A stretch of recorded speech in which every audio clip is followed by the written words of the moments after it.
Thank you.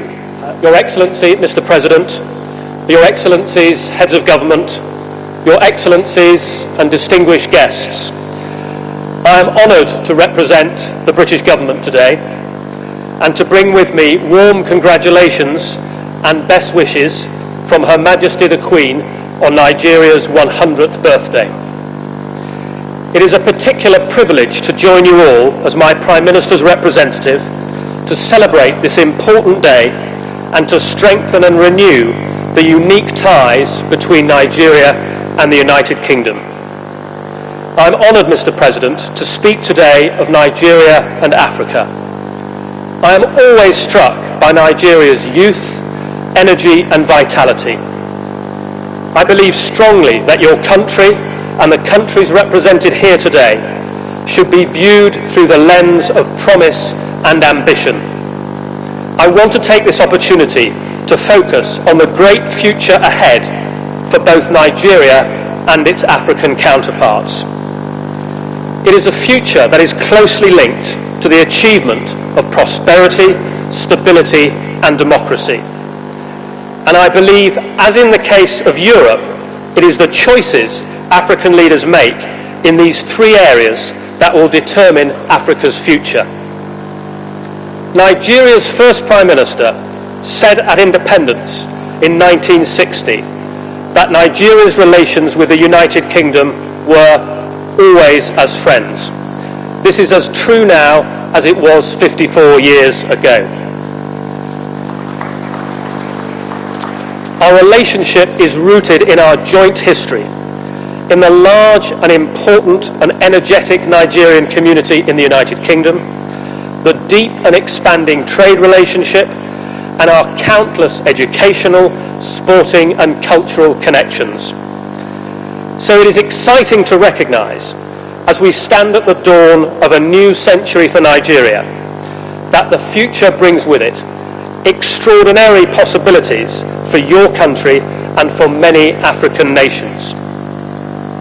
In 1914, the amalgamation of the Northern and Southern Protectorates and Lagos brought together peoples, territory and resources that had never before considered themselves having mutual interests.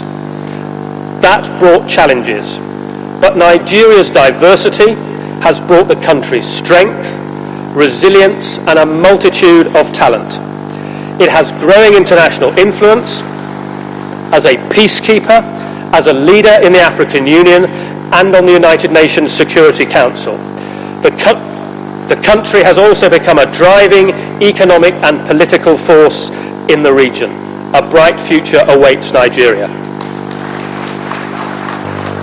A child born in 1914 in Nigeria joined a population of just 17.5 million people.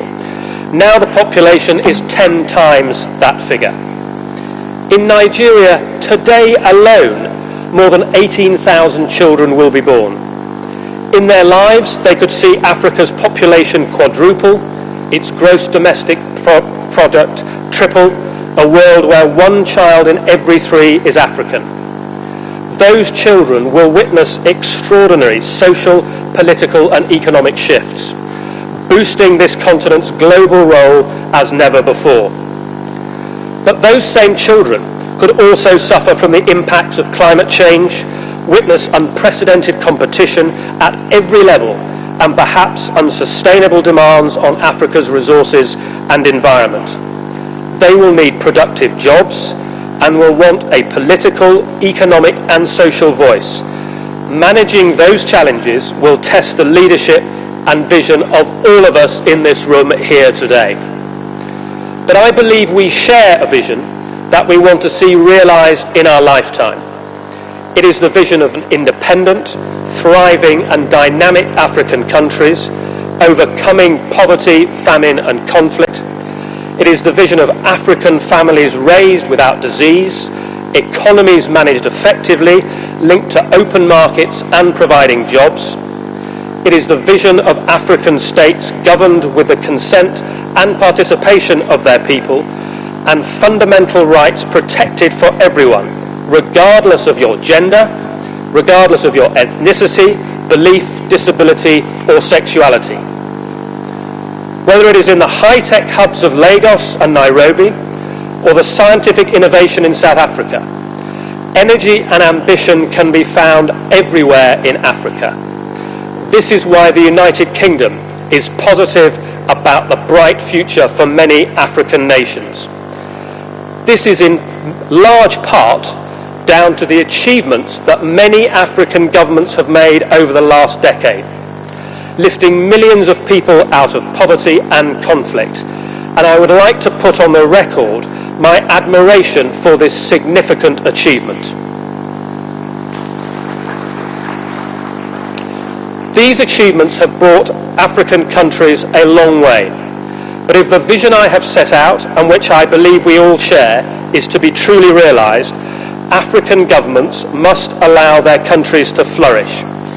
While some African governments are helping their countries to take off, others are yet to make a clear choice between building open governments, institutions and economies, or putting up barriers, oppressing minorities and ruling through fear and violence.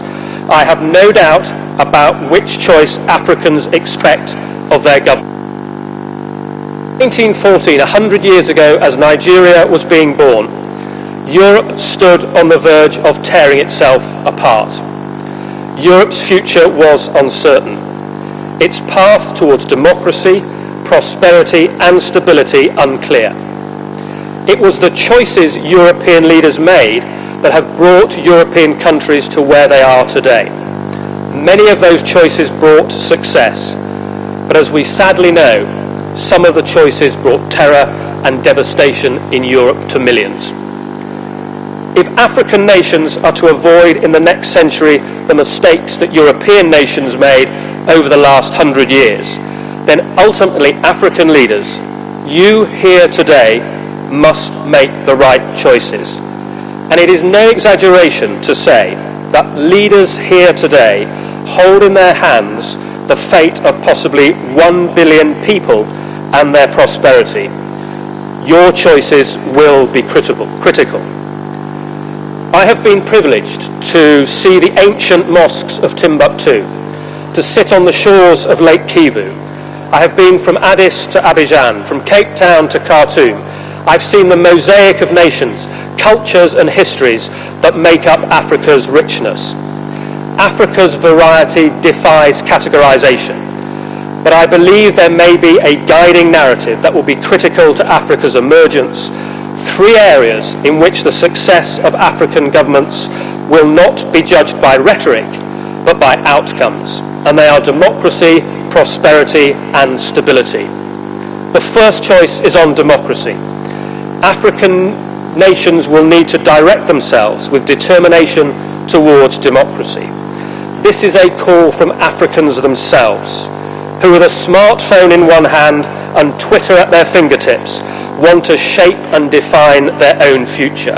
Choose committed leaders and hold them to account. By virtue of her scale and energy, Nigeria could lead the way. Next February's elections will be a vital milestone, Nigeria's 5th consecutive presidential election under civilian rule. Mr. President, you have committed yourself to ensuring that the elections will be free and fair, and I am confident that Nigerians will accept nothing less. And in doing so, you and your government could be a role model for many other African nations. Secondly, thanks to the rising African middle class, strong growth rates and increasing stability, African economies are on the verge of takeoff.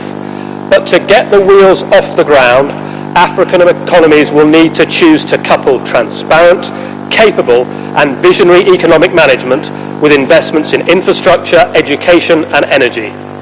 At the same time, the journey towards sustainable prosperity can only be fueled through African governments taking strides to unlock barriers to markets, reducing the cost of doing business and stamping out corruption. Here once again, Nigeria is critical to success in the region and beyond. Non-oil growth in Nigeria is still 6%, but there's potential for much more. Genuinely transformational growth especially if privatisation underway in the power sector deliver what it promises.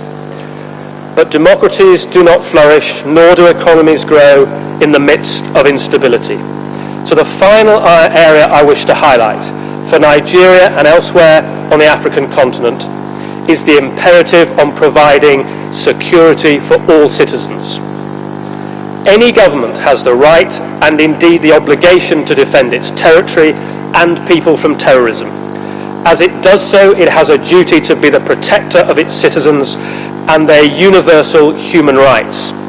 The defence of African people and the proportionate use of legal force are mutually reinforcing.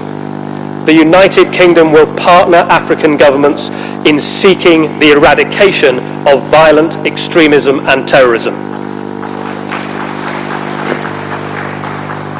But if we ignore the values that we want our children to benefit from, we will act as a recruiter for the likes of Boko Haram and Al-Shabaab. We must not forget what it is that we defend. The United Kingdom will continue to work with you all on African issues at the United Nations Security Council. We are partners in the Commonwealth, which African countries continue to join. We want to see a strong, ambitious African Union. We are opening embassies and high commissions across Africa, building linkages and strengthening our understanding. And we are expanding our network of trade and investment experts throughout African countries. The aid from the United Kingdom has been transformative for many African countries and many African people, tackling the roots of poverty and conflict and building the foundations for countries that can flourish. Our commitment to working in partnership or development, as here in Nigeria, remains. It is right that my government made a brave decision in 2010, in spite of the United Kingdom's serious economic challenges, not to balance our books on the back of Africa's poor.